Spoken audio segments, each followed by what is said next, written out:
Hey there, it's Celia. It's 9 o'clock at night and I'm coming to you from the darkness of my car because I just left a training, I'm going to put that in quotes, avoid, deny, defend. It's the active shooter training that law enforcement agencies provide to communities and to educational institutions in response to active shooter.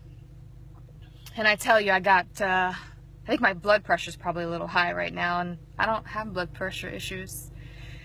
But I sat through almost 2 hours of two very nice police officers, very personable and very nice, telling us about the history of active shooter events, statistics of active shooter events, fires. They did cover knowing your exits, which was important. Always know your exits. It's awesome. But as they went through avoid, deny, and defend, they didn't do enough to really teach us what to do in the event of an active shooter situation. Now, I hope that if you're watching this, you know that I didn't go there to learn what to do in the event of an active shooter. I went there to see what it was they were teaching my community, because I know that my community specifically is not safe in the event of an active shooter.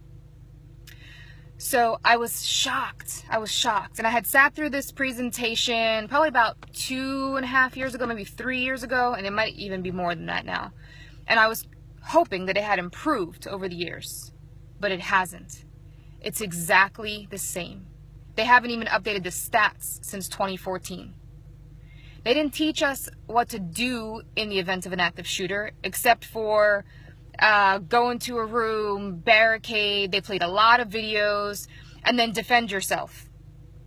That is one of the most critical parts of an active shooter situation, is how to defend yourself. And all they did was tell us that we are entitled to defend ourselves. So I had to jump on here because I want you to know that if you go to these trainings, I put them in air quotes because it's not a training of any sort. It's a presentation on active shooter history and what we should potentially do. What's up, Josh? I think you can appreciate this. This avoid, deny, defend training, I just left it in my community and it's insane. They didn't teach anything about what to do to truly defend. They talked about avoiding, getting out. They talked about denying by barricading the door, which we don't agree with.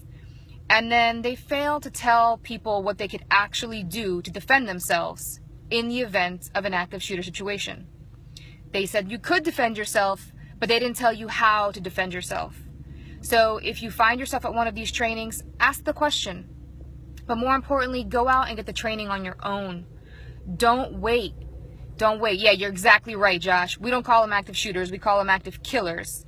But the police like to call them active shooters because all they're thinking about is guns. Forget about the guys who killed many, many people with knives, or the people who come in and run people over with their vehicles, or whatever else. Active killers, people who want to kill other people for no reason. They didn't teach us how to defend. They didn't tell anybody in the community what they could do. So don't leave it up to your local law enforcement to teach you. Teach yourself. Go out and take some classes. Ask the question, well, what should we do? And see what they tell you. And unfortunately, they may not be able to tell you much. It's not their specialty. I hate to say it. We appreciate our law enforcement. We love them for what they do. But they're fortunate to not be experts in active shooter. So don't rely on your local law enforcement to teach you how to defend yourself in the event of an active killer in your community. I just had to complain about that for a little while, guys. So great to see you all. Haven't been on in a while. And it's frustrating. It's quite frustrating to see that they're out here talking to the community and they're not teaching them much. Oh, and let me finish this. We have a security company here, and as I'm walking out of this presentation, I asked the two guards, hey, so what active killer training do they put you through? And the female guard says, I've never been, I did an online course. And she informed me that she's done an online course for active killer training. And the young male guard said, nothing yet, but I've only been here a year. They have no training, and they are the security of this institution. Hey, Ken, you can appreciate this too. I got guards protecting people, and they have no training. None at all. So, it is sad. We can't rely on anyone else but ourselves. Go out there, get some training. Get trained. Be prepared to take care of yourself, because no one else is taking care of you. Oh, and they said the average response time for law enforcement is 3 minutes. 3 minutes? It's not 3 minutes if you're sitting in our cafeteria having lunch. Average response time, if we're lucky, and there's some debate about this now, is between 6 and 12 minutes for emergencies. Hey, Charlie. I'm just complaining about an active shooter presentation that I just went through. 6 to 12 minutes is the average response time, and they think that it's 3 minutes. But even if it was 3 minutes, 3 minutes is too long to wait for other people. So go out there and get trained for yourself, because you can't rely on your security guards or your law enforcement.